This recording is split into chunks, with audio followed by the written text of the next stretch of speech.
Identity has become so polarizing in today's world, and it makes sense. With the breakdown of many familiar structures of family, community, health, nature, and meaning, people are desperate to find a better way, an anchor to make it all make sense again. With terms like toxic masculinity, the patriarchy, anti-this or pro-that, and so many more all being weaponized, it's harder than ever to answer some of the foundational human questions. Where do I fit in? And am I enough? This disconnection often leads to a life where our actions just don't align with who we really are, causing unease and dissatisfaction. We try different ways to fit in, adopting routines or behaviors that are celebrated by some and hated by others, but they often leave us feeling more out of touch with our inner selves than ever. What if there was a way to peel back those layers, to uncover the vibrant, authentic self waiting beneath? Today's episode will hopefully inspire you to own your beautiful, weird self, dear listener. Join us as we explore the powerful journey of self-discovery with our guest, Sarah Vaci. We dive into the heart of identity, gender, expression, and the courage to be our authentic selves through the lens of her experience as someone who never fitted the box of woman created for her by society. Welcome back to We Are Already Free, the podcast where we break free from the normal box and embrace our true selves. I'm Nathan Maingard, guiding you through stories of awakening, healing, and authenticity. Each episode, we dive into the challenges and triumphs of living a life true to ourselves, from navigating healing and sexuality to finding joy and self-acceptance beyond societal limitations. Here we explore personal growth, down-to-earth spirituality, and the courage to be proudly weird. Join us on a journey of liberation and authenticity, and please remember, we are already free. Today's guest, Sarah Vaci, is a practicing contemporary artist based in Devon and London. Her pieces are often standalone artworks relating to mental health, gender, politics, and power. Her most recent exhibition, The Power and the Glory, focused on political power and gender identity and showcased Pest, a dynamic triptych of Trump, Putin, and Kim Jong-un using wool portraiture to subvert iconic masculinity through the soft, feminine, organic nature of fiber. Inspired by her own journey through gender identity and the current political landscape, in 2022, Sarah began working on an exciting series, Metamorphosis 100, 100 portraits in oil of women who have detransitioned. This is how I first discovered her. As we embark on today's journey with Sarah, discussing the challenges of aligning with our true selves in a world of labels and boxes, I want to extend a gentle invitation to you, dear listener. If you are like many, you start your morning hitting the snooze a few too many times and then doom scrolling through social media or even worse, your work emails. How can your true self really blossom when you start your day giving all your attention to other people's stories? That's why I've created the free 5-day morning practice challenge, a simple, easy-to-start process all about taking a beautiful, tiny step on the path of self-care, of self-awareness. It's not about massive overnight transformations, but really about small, meaningful actions that lead to gradual, positive change. Rediscover the friend you always have with you. Yes, that's you. To meet yourself again, simply visit alreadyfree.me/yes or click the link in your show notes. It's a small step, but remember, every great journey begins with one. For now, I wish you an inspiring, informative, and expansive episode ahead. You know, the way that I found you was through your series of 100 portraits of detransitioned or detransitioning women. And this is a topic that I'm kind of exploring because I think I've always been drawn to the taboos in society in some way, or at least specifically the things that people tell me I'm not allowed to question, because it always felt so. It happened a lot as a young person, was that I had a curiosity about life, and at school I often got in trouble because I wasn't satisfied by just because, you know, the teachers say, well, it's just like that. I'm like, what? No, why? Tell me more. Like, I don't.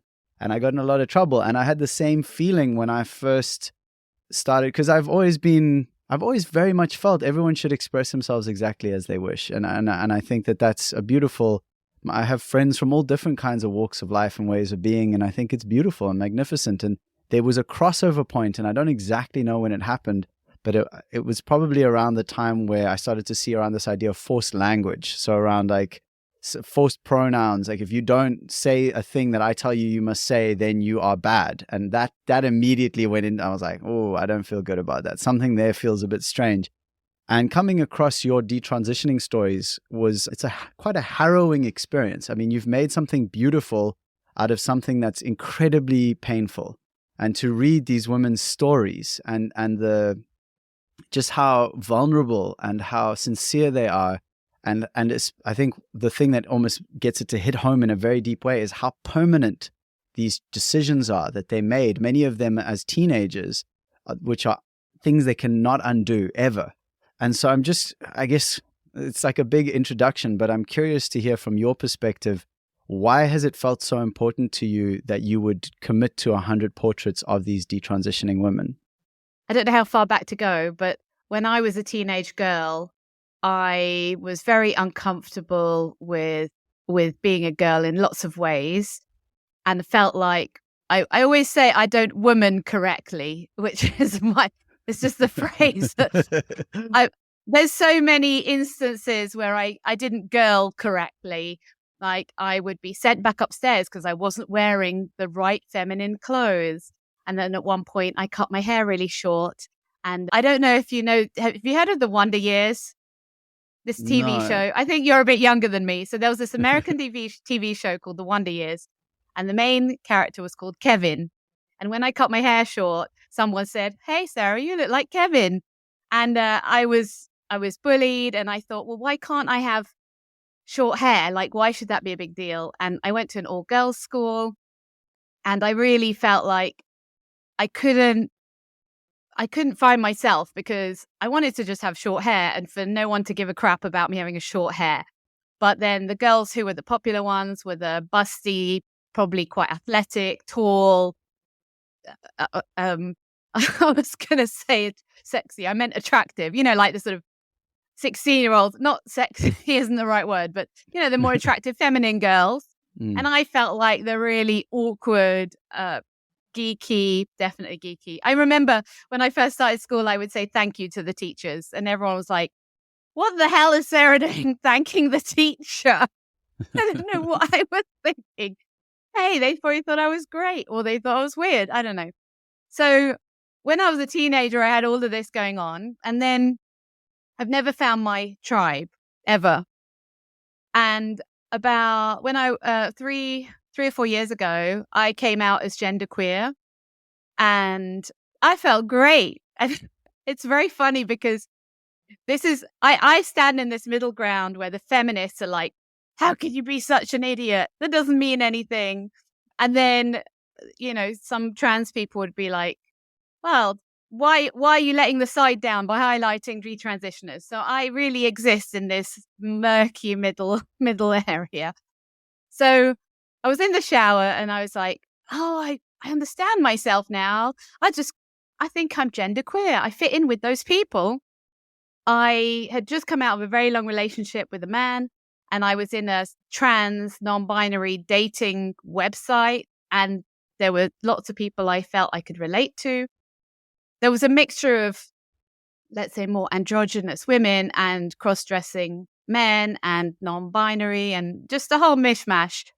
And I felt like I could connect with some of them, and I dated a couple of different people. And I came out online and I got all the praise. Wow, Sarah, you're so brave. And I thought, oh, I'm onto something. I've worked it out now.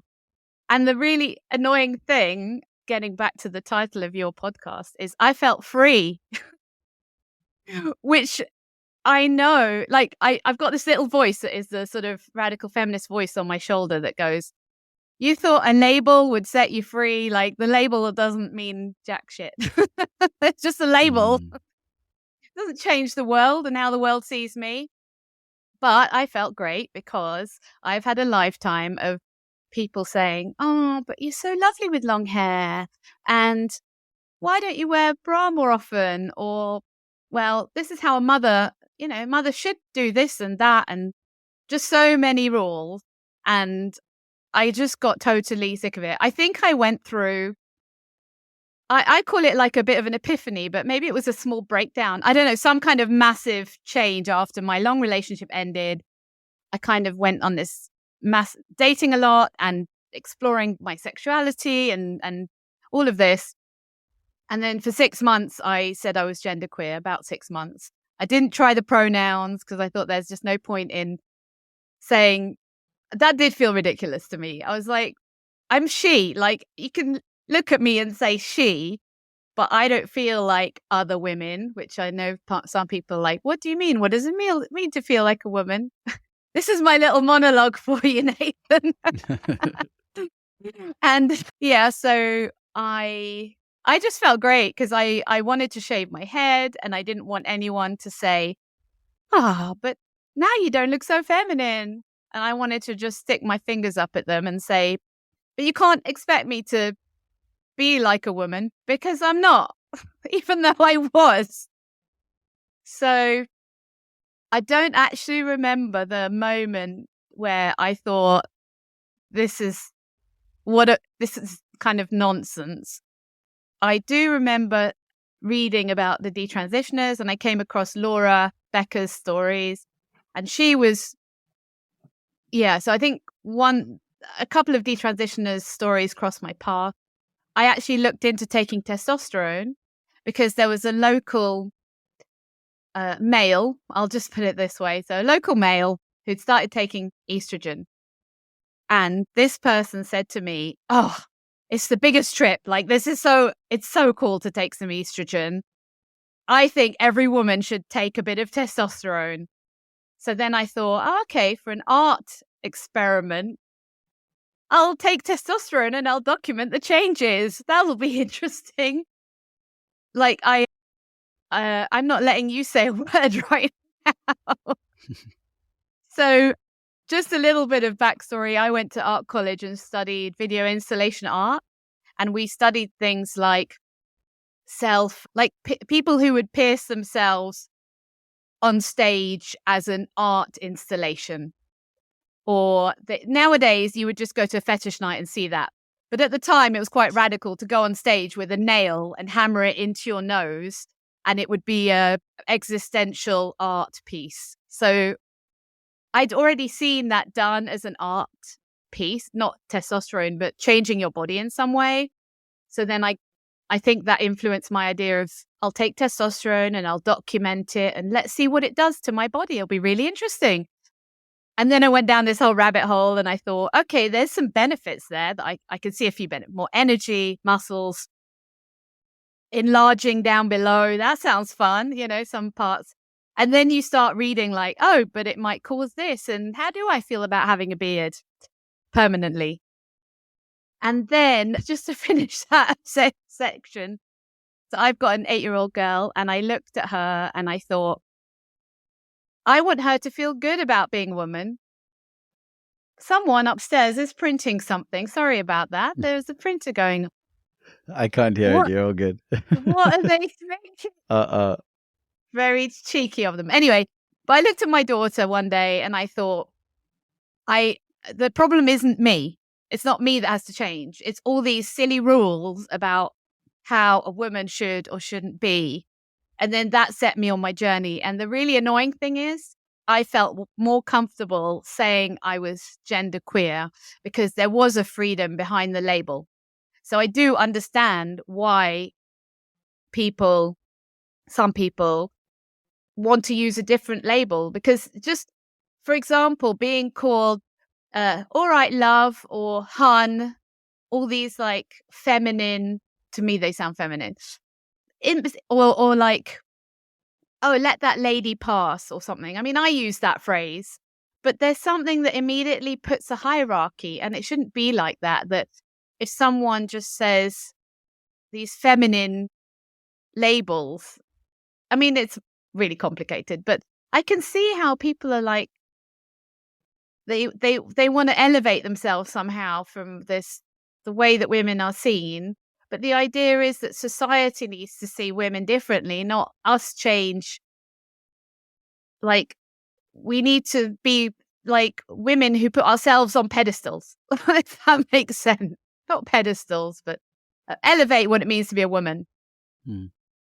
Yeah, I guess there's a sense there of, like, I just heard something recently. There's this woman, I think her name might be Erin, but don't quote me on that, but she's a lawyer from the US in California, and her, I think, 11-year-old daughter was, attended like a sex ed class at their public school at some point, and it was suddenly, the class was, you can be anything you want to be. Some people are born into boys' bodies, but they're actually girls. And the example they used in that class was, there are some people who are G.I. Joes and some people who are Barbies and everything in between. And as soon as I hear that, I'm like, that's not getting out of the box of the gender, like what it means to be a man or be a woman. That's actually reinforcing the idea.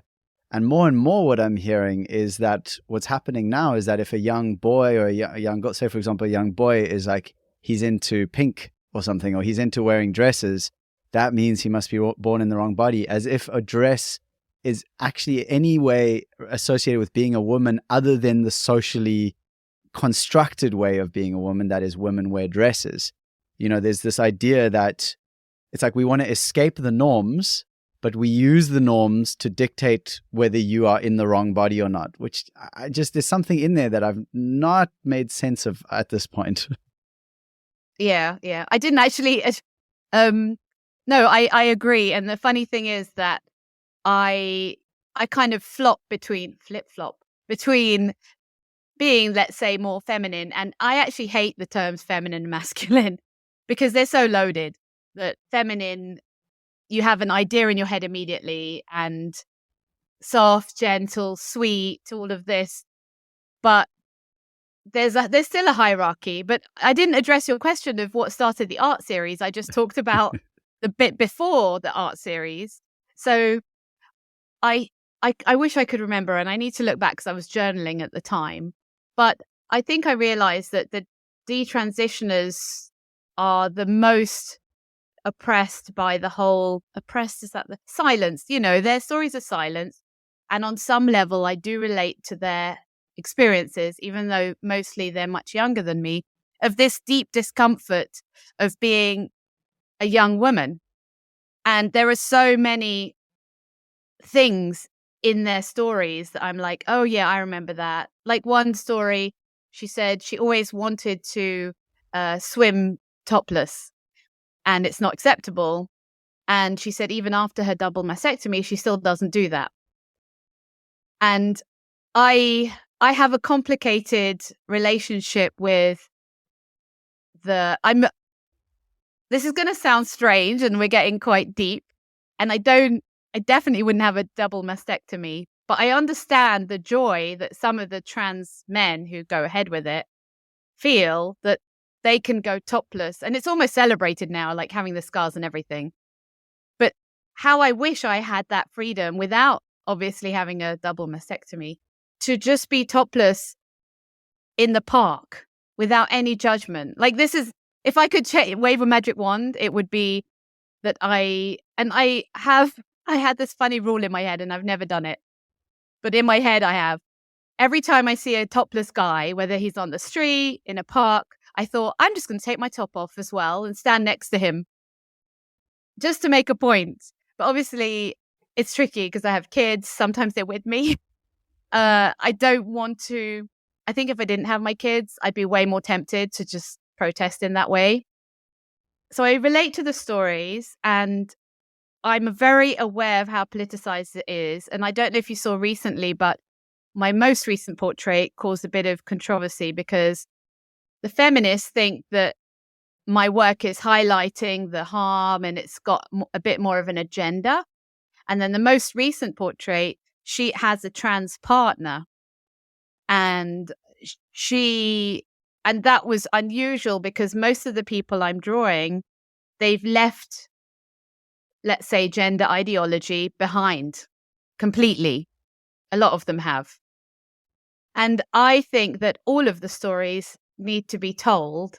And this is where I feel like I'm in a bit of a middle ground, because I'm not just like, here's another terrible story. Here's another terrible story.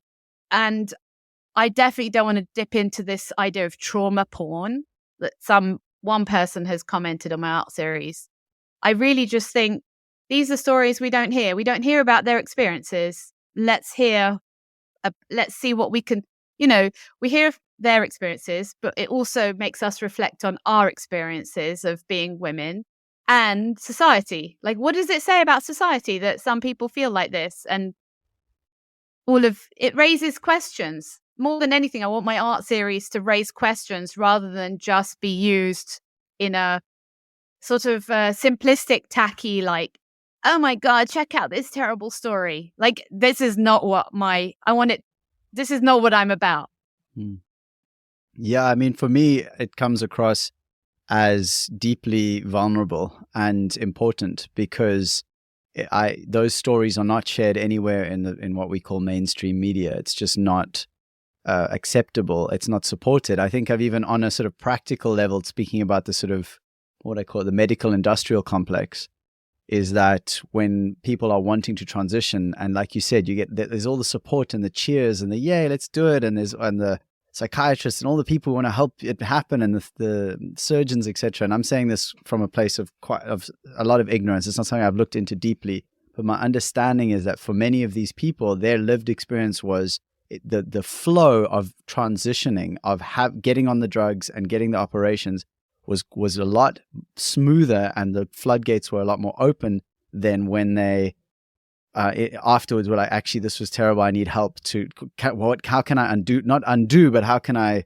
rectify? How can I heal? And that actually getting the support for that on a very practical medical level is way harder. Am I right in saying that?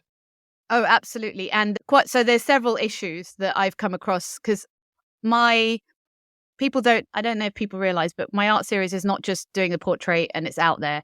I'm in touch with quite a few people and messaging them regularly and talking to them about different things.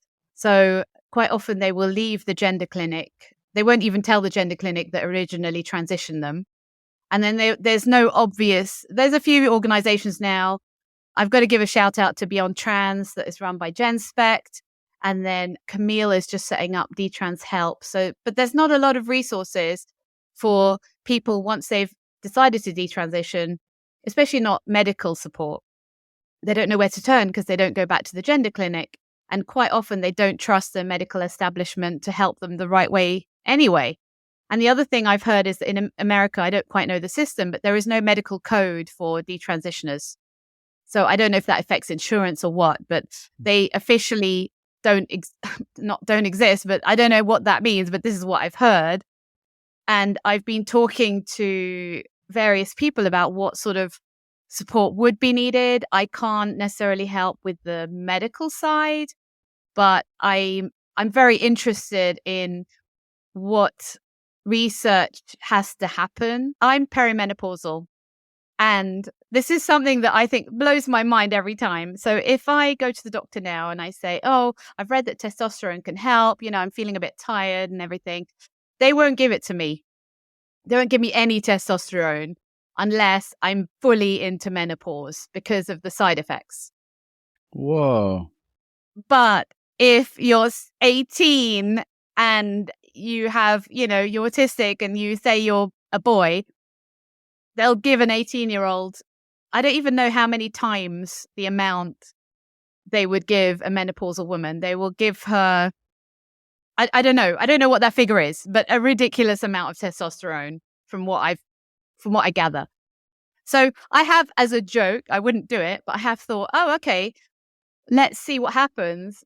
I don't want it on my record, but I thought I could go to the doctor and suddenly say, well, I want testosterone because I want to transition. This was just a thought experiment. It's not something I'm going to do, but isn't that funny? I mean, funny, crazy, not funny, ha, that they wouldn't give it to me, but they would give it to a physically healthy 18-year-old, whereas a menopausal woman or someone like me would actually benefit from a little bit of testosterone. Sure. Yeah, there's a misalignment of intention there where the story is, the intention is we just want to help people, but then there's this condition makes it a bit suspicious. It's like, well, what about this healthy woman who is entering menopause and actually really could benefit from this? What's the difference? Why won't you help that person, but you would then And in terms of side effects, I mean, what are we talking about? Like, and how common are side effects with these? I guess both testosterone and the other way around. My brain just went blank. Well, I'm definitely not an expert, so I from what I gather, some of the side effects are obviously you have body hair growing everywhere that is really difficult to get rid of, and vaginal atrophy. I'm really open. This is one interesting thing, that vaginal atrophy occurs with menopausal women and women with other conditions, and it can be caused by this large amount of testosterone in a 20-year-old or 22-year-old young woman who decides to transition. And there's an overlap there in the conditions, but I don't feel like those two groups talk to each other, obviously. So Right. that's another issue. And because I think, as far as I'm aware, the testosterone can make the clitoris grow quite a lot and it can make sex very painful, or I think even impossible for some people. So do you know what vaginal atrophy is? I don't. No. So it's when, as far as I'm aware, it's when the vagina becomes very dry and the skin, the walls get very thin. So then you could get pain or bleeding or less. Yeah, it just makes sex very uncomfortable, sometimes impossible. Mm. And it's much harder, if you've had a healthy vagina and then you've done something to make it very unhealthy, it's much harder to get back to that. I'm not even sure how easy it would be and how many years of testosterone. This is the sort of research we need, is, finding out, like, if you've taken 3 years of testosterone, can you get back to having healthy parts? Or is 3 years the cutoff? Is it 2 years? Is it 5? I don't know. And then what are some of the other ones? I know that you can get osteoporosis, and I'm not sure if that's from the testosterone or puberty blockers or both. And so I've read so much about puberty blockers and testosterone, so I don't really want to be the authority on other side effects. And of course, their voice changes. And interestingly, I'm having singing lessons, and so I'm learning a lot about the vocal cords. And I asked my teacher, can anything be done to reverse those changes? And because the testosterone makes your vocal folds thicken, you can't thin them out again.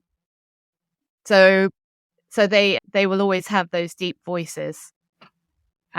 Or they can learn to try and, a bit like do you say trans woman, trans man, or do you say trans identifying male, Nathan? I honestly don't have it's not something I have the capacity to know what the best way is at this point. It's something I think about, but one of the things I would like to see is I would like a different, like trans women or trans men makes sense to me.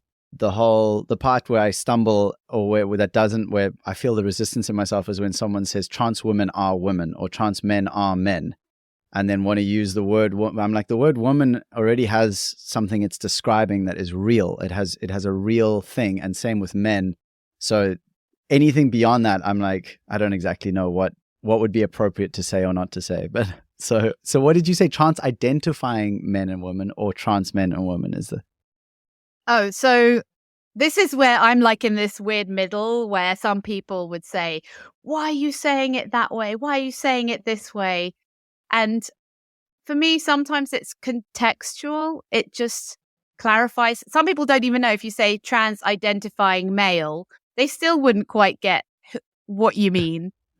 And so I find when I talk to the person on the street or on the train, because I do talk a lot about my work and my interests, I always have to be really specific. Like, this is a male who wants to live as a woman, but I do as a woman, because what does that really mean? That it's just ticking the stereotypes, or wants to be seen as a woman, but they can't really become a woman, so they're living in this way.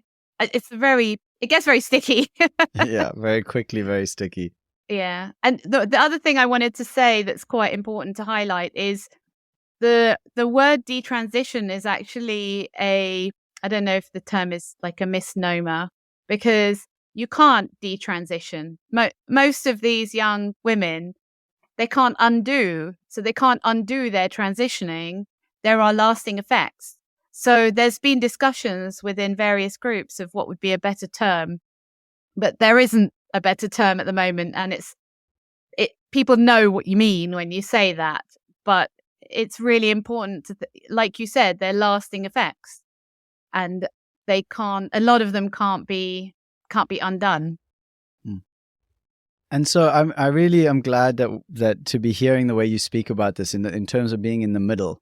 And I have a tendency to poke things. Like, I don't know, it's not necessarily a good thing, but it gets me in trouble sometimes. And so there's two parts. One is like the authenticity, where I shared a poem called "Your Body Is Not a Mistake," which you heard and you shared. And that was very sincere and from a very serious, deep, vulnerable place in myself of witnessing.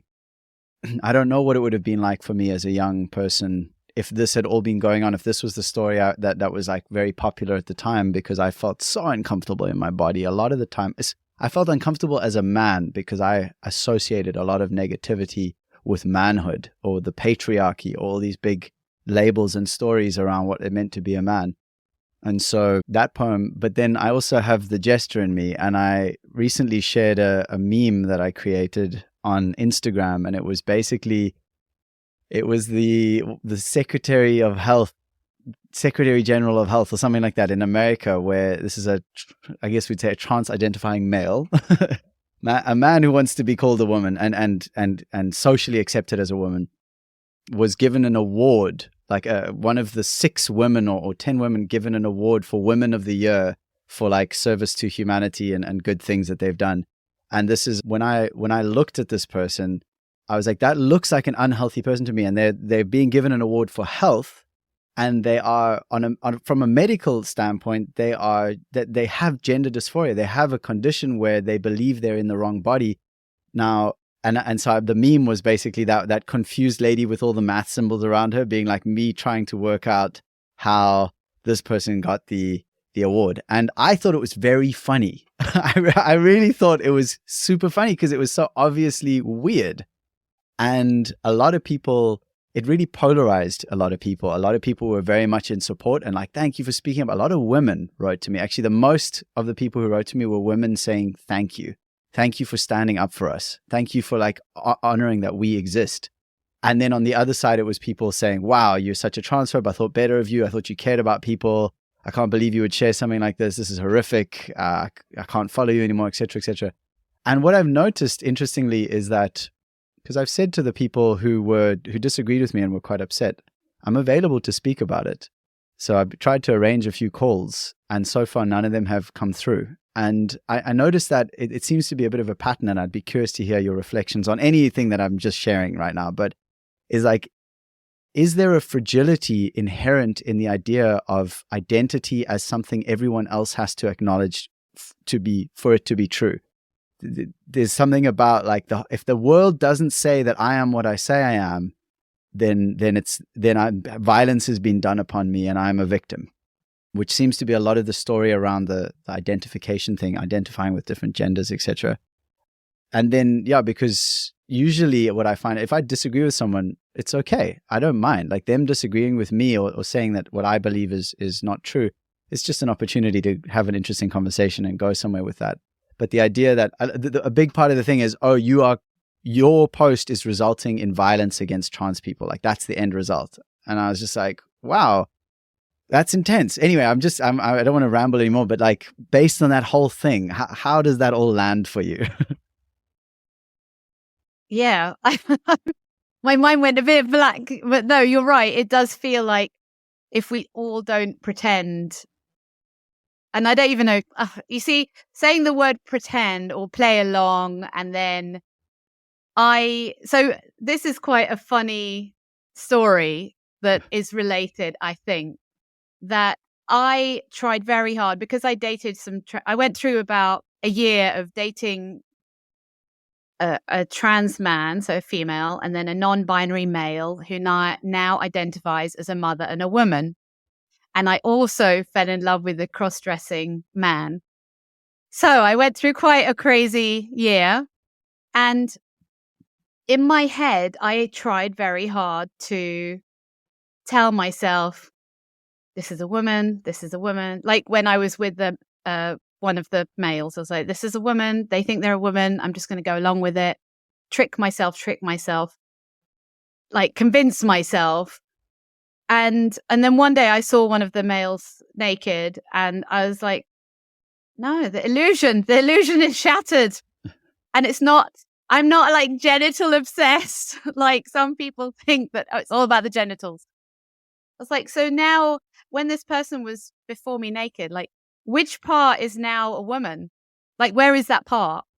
And obviously it wasn't makeup, hair, dress, but they were quite convincing as a woman when they had all this on. And then when it came off, I was like, where's the woman now? And yeah, so it does feel like it's kind of a fragile identity that you have to play along with. And one question I always ask the detransitioners, I've asked, I don't know, 3 or 4 of them. And I said, at any point, did you really think you're a man? Because I'm curious if any of them genuinely, I'm really curious, does any trans person, and this could be a tricky thing to ask, do they genuinely think they have become the opposite sex? Genuinely? Or do they you know that phrase, thou dost protest this too much? It's some phrase like that. Is it that they secretly know they're not really, and the more you like you said, poke the bear, the more they have to come back with, but I am. Who are they really trying to convince? Are they not trying to maybe slightly convince them? Like, do they all secretly know that they haven't really become the opposite sex? Or are some of them convinced they have? And then it becomes that whole like, well, if they've changed all their secondary sex characteristics and all of this. So I'm friends with some transsexuals, which I know some people say is like an outdated term, but they are the people, there tend to be older men, and they say, you know what? I know I'm a man. I just want to present like a stereotypical woman and call myself Brenda or whatever it might be, because I have dysphoria, but I accept that I'm a man. I just want to live like this. And that to me seems quite healthy. Okay, healthy, not quite the right word, but at least they're being real about the whole situation. So I appreciate it when people say that, but then you get into that sticky territory of like, which spaces should they be using? Oh, that's a whole minefield.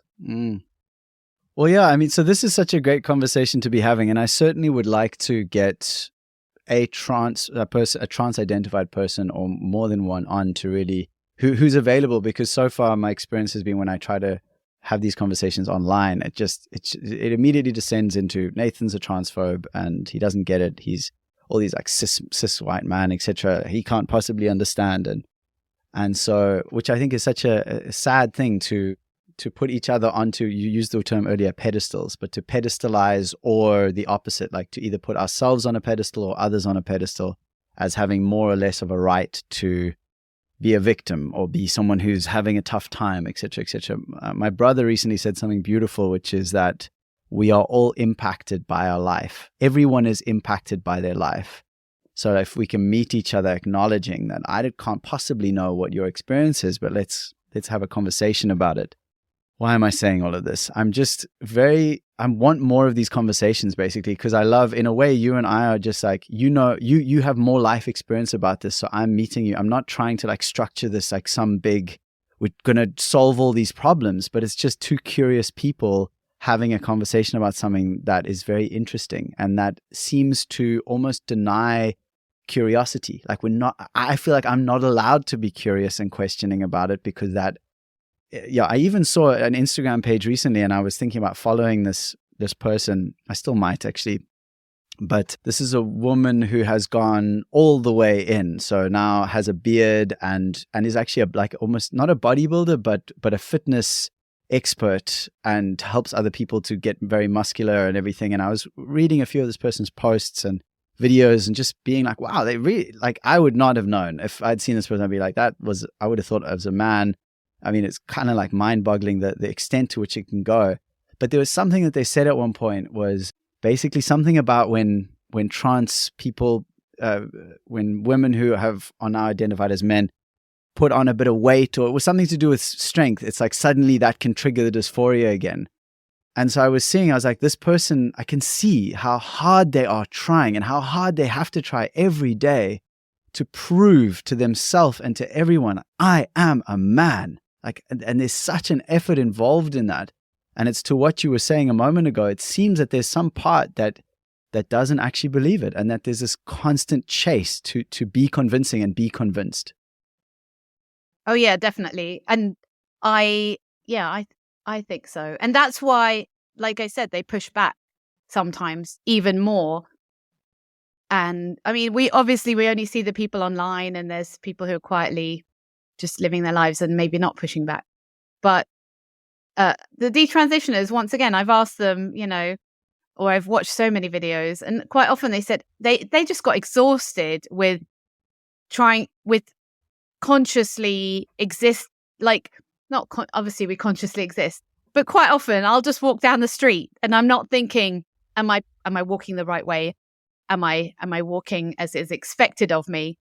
And some of the detransitioners have said, I had to think constantly how I move my body, how I speak, to be effectively like a man, which is once again playing into the stereotypes. And the male, the non-binary male who I briefly dated was quite a softly spoken, sweet, gentle character.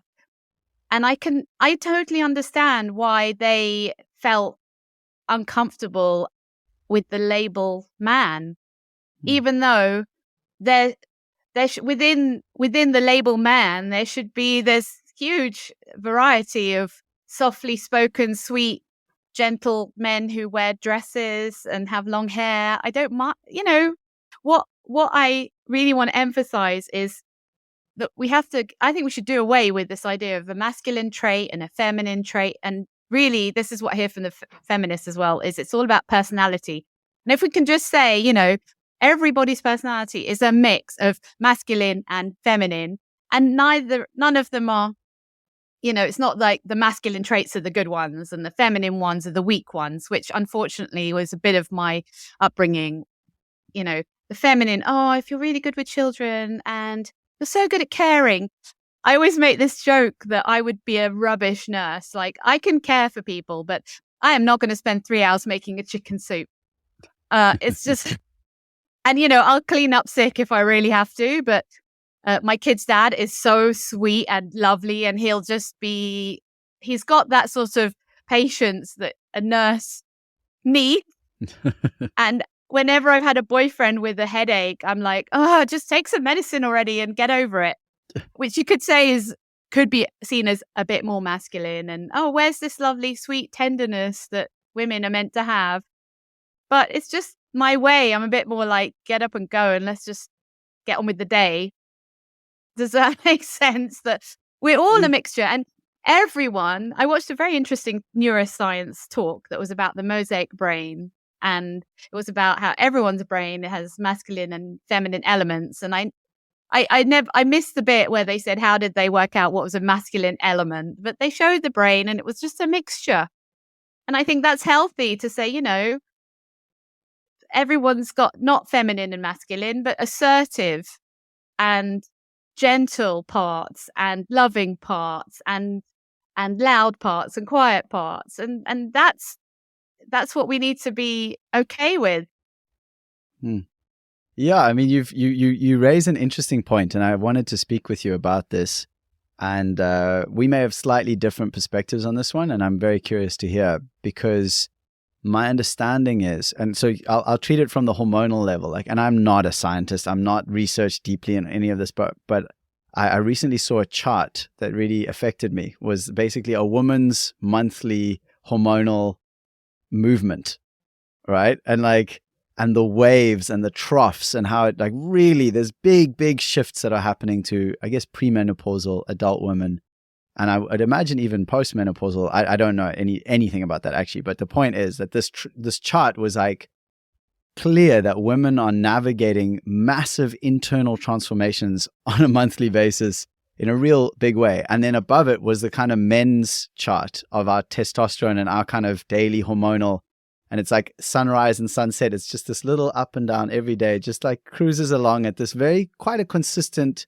Whereas the woman, obviously, through as we're coming up towards the menses, and then we dropping down, and then it's ovulation, and it's just like this huge.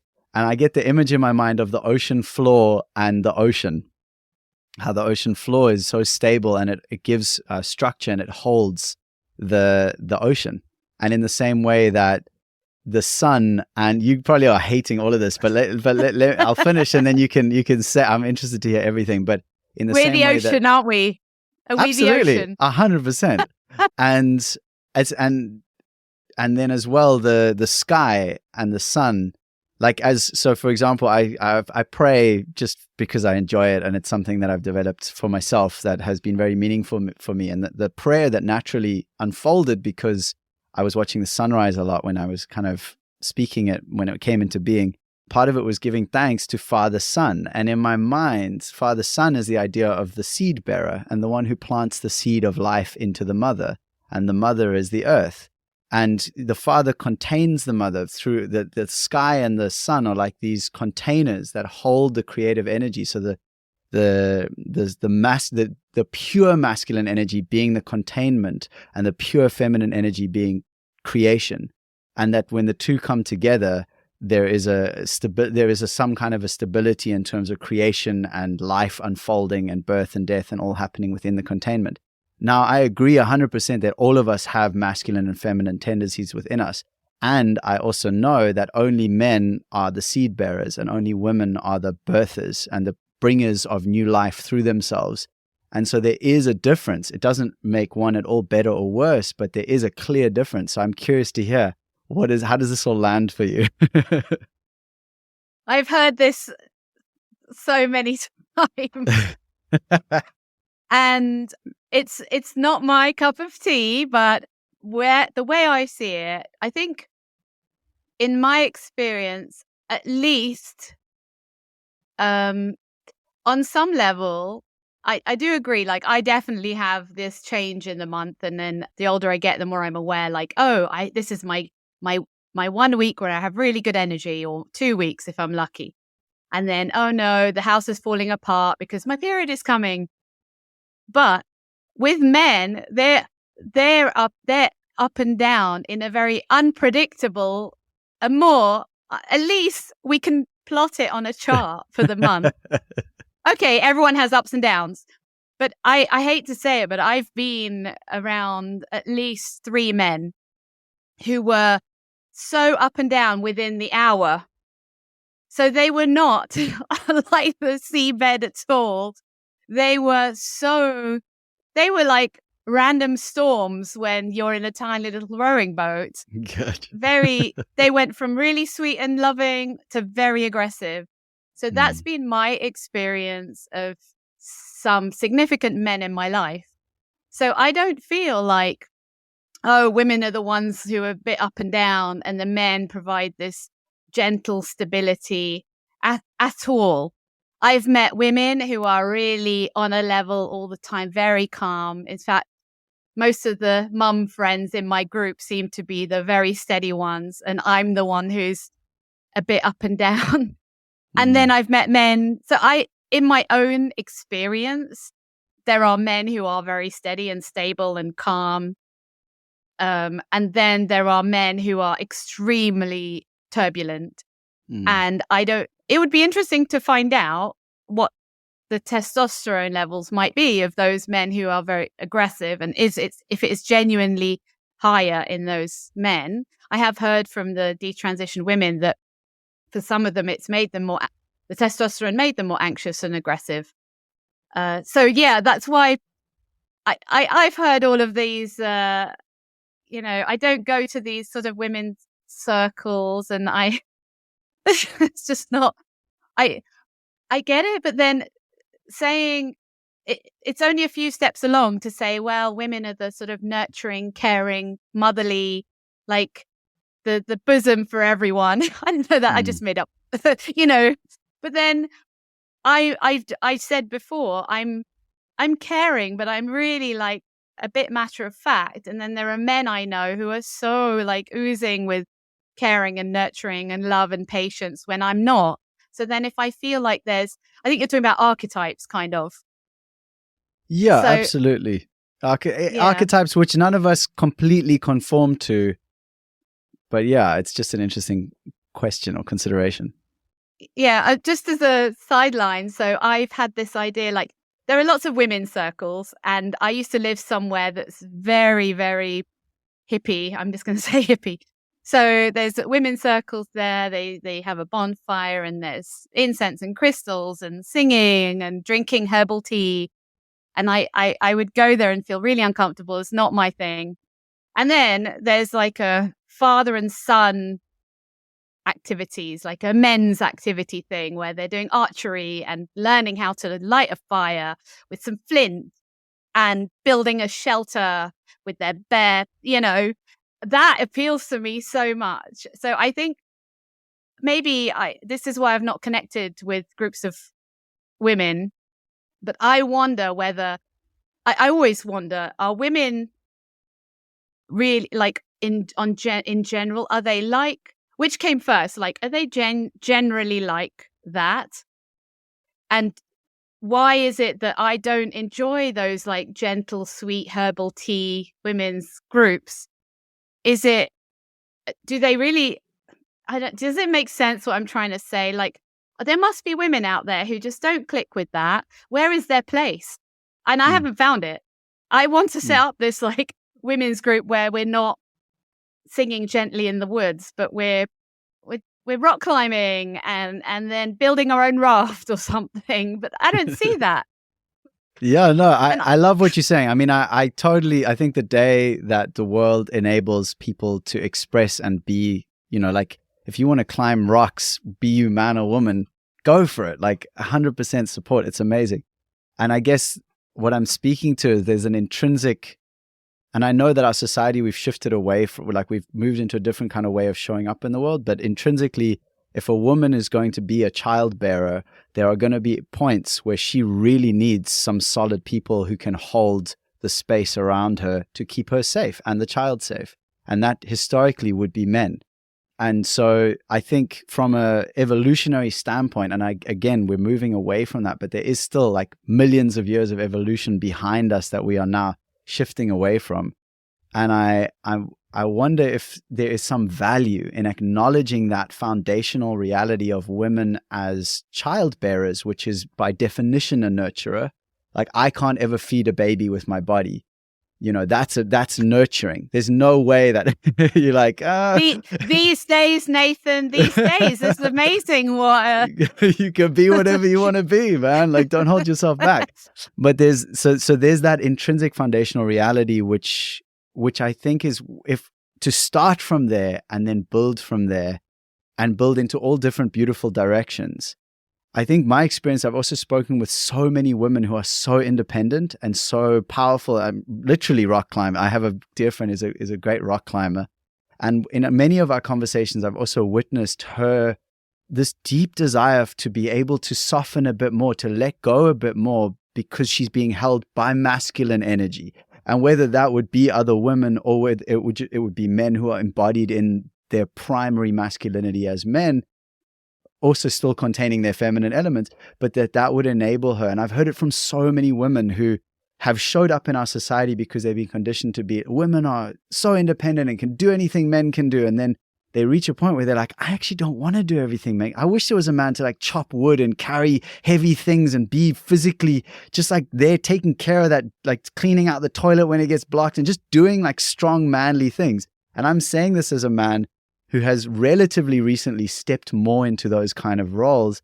And I see, like, I get excited. If it's raining and the firewood's run out and my lady's snuggled in bed, like, it's not fun, but I'm excited that I get to serve her in this way with this body that that will never create new life, but can be strong and can protect life. I don't know. And I know this is just my perspective. Of course, I'm not saying everyone has to feel this. And I also know that intrinsically there's this foundational difference. Men as seed bearers and holders of containers of life, and women as creators of life. And for me, it's just so beautiful to consider that without limiting anyone in how they want to express those aspects of themselves. I hear you. I get what you mean. And that's great that it sounds like you're appreciating your capabilities in a way that I think, like you said, when you were younger, you didn't appreciate being a man. And now you're like, oh, but I have this strength. I mean, to be honest, I've been doing weightlifting because I want to see like, oh, can I appreciate my strength? But very interestingly, I was researching for a book about postnatal depression. And I held quite a few very, very, very long, heavy interviews with women. And so this is kind of linked to what you were saying in a way, that the men didn't know how to, in some of the cases, there was a sort of theme through the interviews. They didn't know how to hold the woman, how to support her.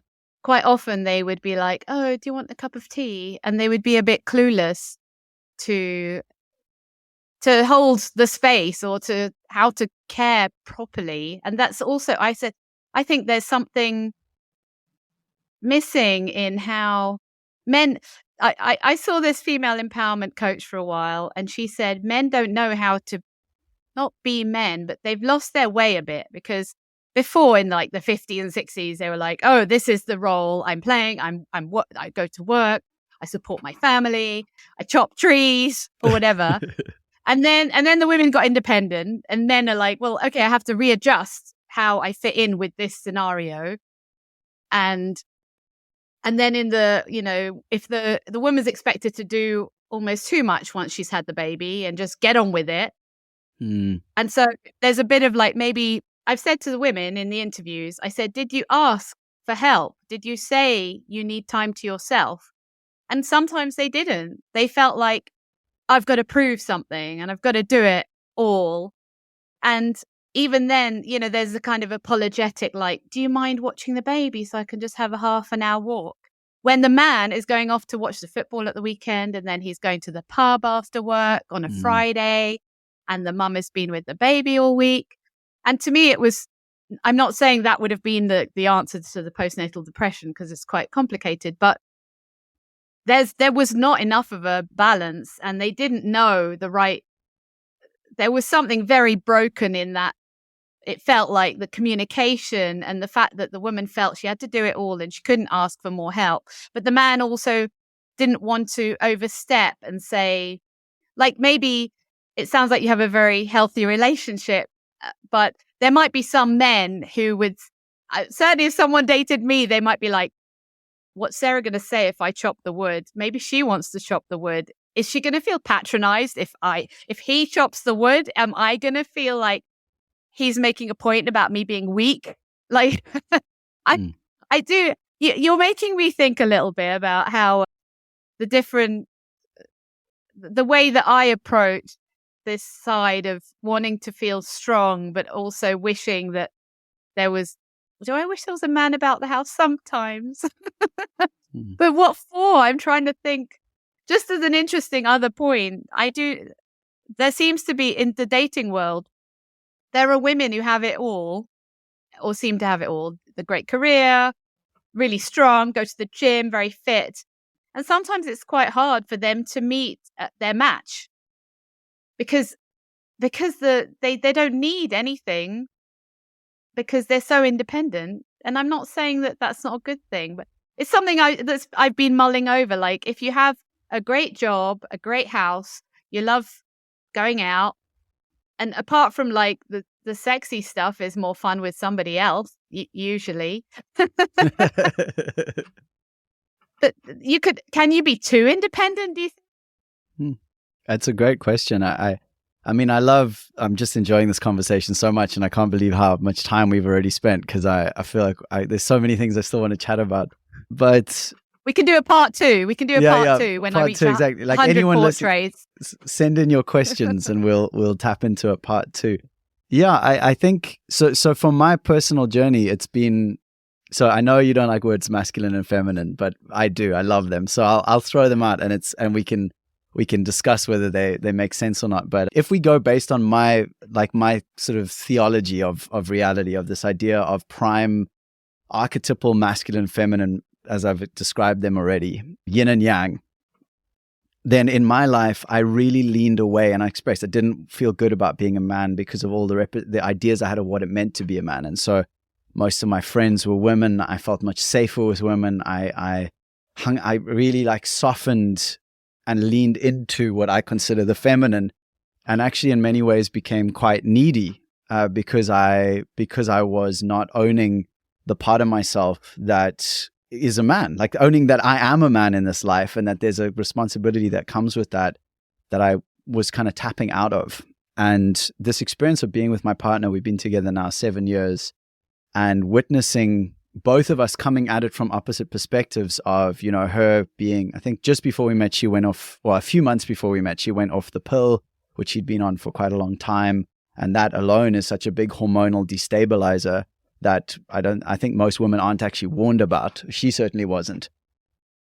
And so we've both been navigating this relationship of what is our role, the role of each of us within the dynamic, and how is it different but equal? Because I think you've spoken to something very important a number of times, is that the fact that, for example, that I on average am stronger than the average woman because I'm a man and I physically have that power that is intrinsic to being a man, that is a part of being a man, that I find it easier to be strong physically than the average woman.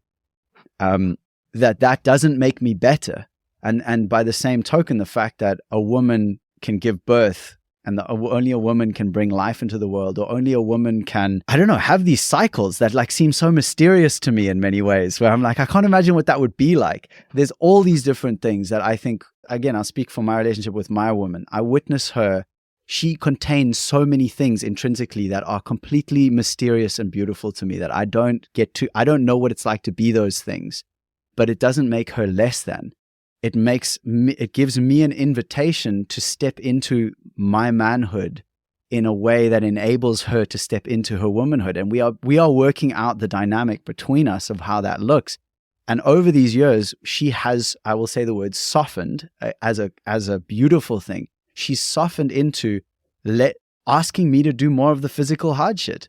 Where it's just like, for her, it's like, why would there's this strong, strapping man beside me. He should do all of that stuff.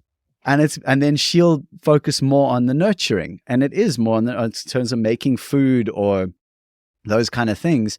And we've both found that to be quite a relief of just accepting that I'm physically stronger and accepting that she has a softness and a way about her that is very nurturing. And again, these are the attributes that we are choosing to express, but choosing to express them has felt a lot easier to both of us, or not easier, but more energizing to both of us than previously, where she was trying to be more independent on every level, and where I was less wanting to step into my power physically and just be more like, I'll just let it all kind of unfold and happen, and just not really take responsibility for stuff. And again, I know that I'm associating certain characteristics, but this is what we found, and we found it to be really fulfilling in a way that I'd never experienced in my life before. But apart from physical strength, what are some of the other, when you say step into your manhood, what else would you, because we're talking quite a lot about, well, I don't know about the nurturing. I just find it so interesting. Obviously, when you have a baby, there's normally this nurturing instinct. When I had postnatal depression, it wasn't really there. It didn't kick in the way that I expected it to, which actually was part of what led to the postnatal depression, that I felt like there was something missing in me, and I was like failed woman. I've written the whole thing about feeling like I failed at motherhood in that instance anyway. And yeah, what I'm curious about is, let's say, this sort of the masculine energy and feminine energy beyond the physical attribute. And that's where I think the whole gender thing becomes a bit confusing and murky, and not murky is the right word. But the whole argument is like, oh, you're so focused on the biology. Like, I'm curious, beyond my capacity to give birth and have boobs and soft skin or whatever it is that makes me female, like personality wise, I wonder, I just feel like having the expectation that women in general will be very sweet and nurturing is where I understand that might be a thing, but having that put on people is what is messing some people up. And that's probably not a PC way of putting it. But if someone doesn't have the soft, tender side, if there's a woman who doesn't naturally feel that soft, tender side and who wants to chop logs or something, they shouldn't feel like that. Oh, but they should learn to step into their womanhood.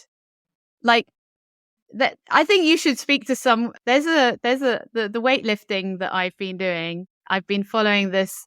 The woman who teaches it. She has won something like Strongest Woman in America 6 times.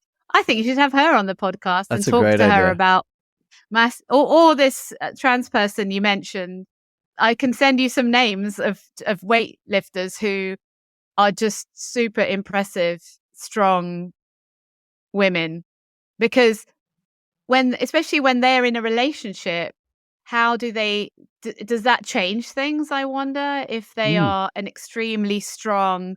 You should interview Sarah Robles. Okay, do you remember? Do you remember her? No. She was the one in the Olympics who said no comment. I'll send you. You'll know the clip. I think cool.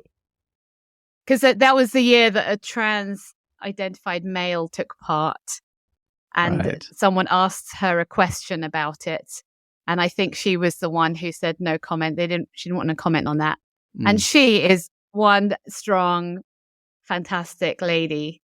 For sure. And she's beautiful. And so this is the thing. Yeah. Strength is not necessarily, and I think this is part of the thing, physical strength being associated with positivity, like as in it's good to be physically strong. It doesn't necessarily have a value associated with it. I'm more talking about if we can start at a foundational level and then build up from there in terms of where we want it to go. Because I think if a woman wants to take part in focusing her time and her energy on being very physically strong, and that's a priority for her, go for it. I agree. I think that's one of the great limitations of our society is this idea of, I don't even like, I'm moving more and more away from wanting to use the word gender, because it's become, I almost don't even believe in gender. It's like there are men and there are women, and we should have the option to express that in whatever way feels good for us. As a man or as a woman, I should be able to do the things that I want to do because I want to do them, like that in a free society. I don't know. What do you think about that? Well, you don't think that the term archetype is gender? When you talk about the solid sand, the seabed and the wavy ocean, to me that feels more like gender than, I suppose it's about what is true, and that's what is true about men in general and what is true about women in general, and can we even talk like that? Because the idea that women are nurturing is that, I don't feel like I know quite enough about all this, but the concept of women as a gender is that they are nurturing. That's the idea of, that's why, you get the males who identify as women, and suddenly they're all being all soft and sweet like this. And you rarely would you get a male who identifies as a woman who still is like, who's not trying to be all dainty and sweet. Right. Well, so how's this for an idea then? Imagine a woman who's a mother and there's a bear that's about to cause some problems for her and her child. I imagine she would be very powerful in the way she responds to that, and that would be nurturing. So I guess what I'm again talking about, we can choose to show up however we want in our society, especially today. We've separated ourselves from, but there's a foundational truth that a man is the bearer of seed and a woman is the bearer of child. That a woman brings. That's true. And so at that level, a woman intrinsically you have nurtured life in a way that no man ever can. And so that nurturing is intrinsic. And I know not all women can have children, not all women want to, and that's fine. But at some deep level, one of the deepest levels that defines what the difference between men and women, there is this, that men can plant the seed, but they can't give birth to the life. Women can give birth to the life, but they can't plant the seed. And like that is, so there is an intrinsic nurturing. And so we can either choose to align with that in whatever ways feel good for us in this life or not. And I don't think it's right or wrong either way. I'm just curious to know if there is some cost or reward based on aligning in various ways. And I really don't have the answers here, but I really am enjoying the conversation. Yeah. It's definitely making me think. I think one of the things that is so interesting with these conversations is we can never be completely objective. Yeah, of course. the way my whole life has been grappling with this sort of internalized misogyny that anything feminine is a weakness. So I don't think that I have stepped into my feminine power or whatever that might look like. And I don't know what that would. So when I said I was genderqueer, I felt more comfortable than I do now, because suddenly I'm like, well, what does that look like for me to live as a whole woman and all of this kind of thing? And no, I get about the nurturing, but I just, I get what you're saying, but I think beyond the woman has a baby and therefore women are naturally tend to be more nurturing. I need to read a bit more about that. If that's really, if you had a woman in isolation in a cave or in a forest and a man in isolation in a forest, would the woman naturally care about, be interested in an injured animal, and a man would be less? Would the man look at the injured animal and think, I'm going to beat it over the head and eat it? Is the man more likely to do that? Let's thought experiment, archetypal man. Or would they, but yeah, go on. It's a good thought experiment. So I just had it's crazy that you would use that example, because I just watched, and again, this is TV, but it looked very legitimate. It was one of Bear Grylls' old programs. It's called The Island. And he called it an experiment where they did a group of 14 normal British women on an island by themselves for 6 weeks. And the 4 of the women were trained cameramen, but they were all just there alone on the island for the whole time, unless they called for help on the radio. And they did the same with a group of 14 men, different island, completely not at all connected to each other, and they left them for 6 weeks to survive. And I don't know how much, and this would be the interesting thing to explore, is how much of the result was from societal conditioning of what it means to be a woman and what it means to be a man, and how much is a result of the intrinsic men and women, etc. But what happened was that the women were very caring and very, very focused on everyone being heard and everyone having their feelings expressed, and really, watching it was amazing to see how they prioritized feeling and how they felt over the practicality of actual, really getting shit done. And the men, and they both struggled. I mean, both groups lost huge amounts of weight over the process. We're really slowly starving. I mean, it's a survival situation, and they really gave it that. But the women the women were helped clearly by the production team a few times where, some suddenly little pigs roamed into the campsite that were clearly tame. They were not wild pigs. And these women made pets of them. And they hadn't eaten at that point, I don't know, a week or something. And they couldn't kill them. They snuggled them and they made them friends and they named them. And they did eventually slaughter them, but after a really long time. Whereas the men, as soon as there was food, they were like on it. They were slaughtering it. They were showing up. And the men within a few days had a very practical rota where every morning everyone gathered together and decided on the most important tasks of the day, gathering water, gathering wood, doing this like very practical, let's get shit done. Let's make sure everyone's cared for.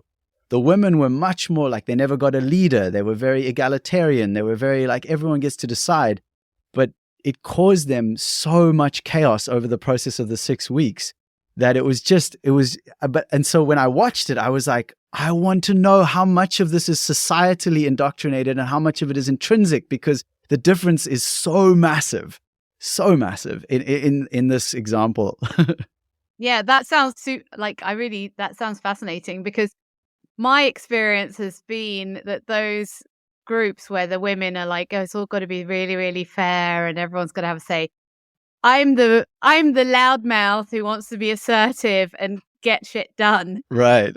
And then, so this is where I think it's social, because I have always found it really stressful when I want to take control, and then I'm like, oh no, but people are going to think I'm being a bit bossy and a bit loud. And I'm constantly told, not constantly, throughout my life, I've had moments where people are like, we really need to hear from everyone, Sarah.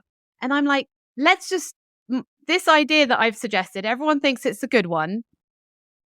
Let's talk. But I really think, and the here's a good example. So I joined the Green Party recently, and not recently, a few years ago.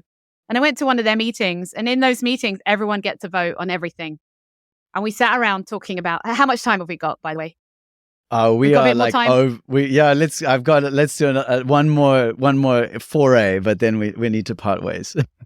Okay. No, but I just mean that's a very interesting example. And I'm the one who's the outlier, because I'm the more proactive, dynamic, outlier, like assertive one who wants to get stuff done. I'm not saying I'd find it easy to kill a pig, but that's where I feel a bit stressed when I'm in I don't know if it's social or why I'm like that, but I've always tried to speak up. Ever since I was a teenager, I was like, but why do I have to wait for the boy to phone me first? Okay, that was one of my first examples. Memories was, you're meant to wait 3 days. I'm like, but I like him. Why can't I just tell him I like him? And I've been told to be quiet my whole life. And so, for me, it's been learned behavior, like, shush, Sarah, you got to let everyone else have a go. But then if it's a man, it's expected that he'll take over the group because he's a man. But then if I try and do it, it's like, oh, she's too big for her boots. That kind of thing. So I don't know, but I definitely think we should do another episode. Yeah, I agree. I mean, I so appreciate hearing from you and also hearing the outlier aspect of like, this is, and I wonder, I mean, oh God, I want to go deeper into this, but in a way it's like both energies always have to be present. They're always wanting, we could call it, I don't know what to, like the pure creative force and the pure practical. Like those two, the logical brain and the creative brain, as they call it, whatever. Whether you can give them labels, masculine, feminine, or you could just say logical, creative, or structured and free flowing. And they both have to be present, and they are present in all of us. So I think that being able to express whichever of those feel aligned for us, like I think those women probably would have done very well with having you on that island. Like that would have, having a bit more structure and a bit more like someone willing to take the lead and be like, this is really important, let's get this done, would have been fucking They wouldn't fantastic. have liked me. Yeah, but they wouldn't have liked... No. I wouldn't have made friends. I wouldn't have made friends. I've spent my whole life feeling a bit lonely sometimes because people don't know quite where to place me. So yeah, things might have got done, but yeah. I really want to go and find that show now. Oh my gosh. I couldn't believe how addicted, like I don't really watch reality stuff. It's not something I've ever, but once I started, the incredible engagements between the people, the social dynamics, the relational practice, like I just could not stop watching. It completely engaged me on every level of like, wow, look at people in a very critical situation. What happens between people? Anyway, I so appreciate you, Sarah. I think you're a very wonderful human, and I'm super, super happy we've had this opportunity. So before we part ways, as always, the question I ask at the end is, when you hear the words, "we are already free," what comes up for you? I don't know. The bit already is the tricky one, isn't it? I feel like we're becoming less free, but I think we are already free. I think everyone has the capacity within themselves to, I think that we have the capacity to be free within ourselves, and it's fucking society that, all the expectations and the people you associate with and all your upbringing that just messes everything up. And I mean, I'm not like, I think the chaotic world that I wish, like, I can imagine chaos because I'm the one who's like, why do we follow these rules? Just like you said, I question so many different rules. Like, why don't we have sausage and potatoes for breakfast and cereal for supper? I question all of those things. So I wish people just felt like they could be more free and just live without judgment. But then we've got all those social rules. So so I think the already bit is the sticking point for me. Like, we have the capacity to be more free than we realize. That's what I would say.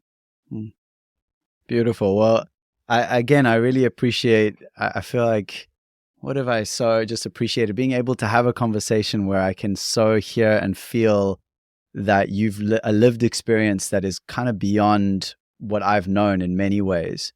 And you've given me many insights into that. And I just really have enjoyed and do enjoy your presence. And it's amazing because we've never spoken before, but I've known you through your art, which I find so moving. And so, like, the fact that you would choose to do something like that, which will clearly put you in front of a lot of people who will be very angry with you, and yet you still do it, and you do it in a way that to me is very kind. I don't get much hate. I don't get death threats, and it's not an invitation to anyone watching this. But there's something about my art series that is very different to the other some of the other formats that exist out there, that I very rarely get any pushback. So that's made me think a lot about what is different about it.